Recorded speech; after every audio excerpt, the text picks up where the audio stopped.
Kao što možete vidjeti, nalazimo se u usevu krompira koji je u početnim fazama cvetanja. Trenutni vremenski uslovi su izuzetno povoljni za rast i razvoj krompira, ali i za razvoj najznačajnijih bolesti u krompiru. Tu pre svega mislimo na plamenjaču i crnu pegavost. Plamenjača je najrasprostranjenija i ekonomski najznačajnija bolest krompira u svim agroekološkim uslovima.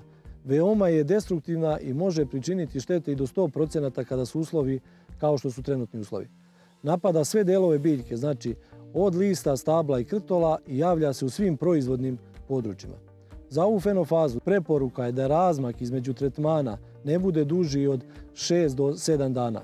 Kompanija Galenika fitofarmacija u svom portfoliju posjeduje izuzetno efikasne fungicide, a to su Fuzija Plus i Magnetik. Fuzija Plus i Magnetik su sistemični fungicidi sa 2 aktivne materije i odlično rješenje za najteže uslove za zaštitu krompira. Količina primjene Fuzije Plus je 2 litra po hektaru, a količina primjene Magnetika je 1,5 litar po hektaru. Zbog proširenja spektra delovanja, preporuka je da zajedno sa Fuzijom Plus ili Magnetikom treba dodati sekvencu u količini od 0,5 litara po hektaru zbog zaštite od prouzrokovača crne pegavosti.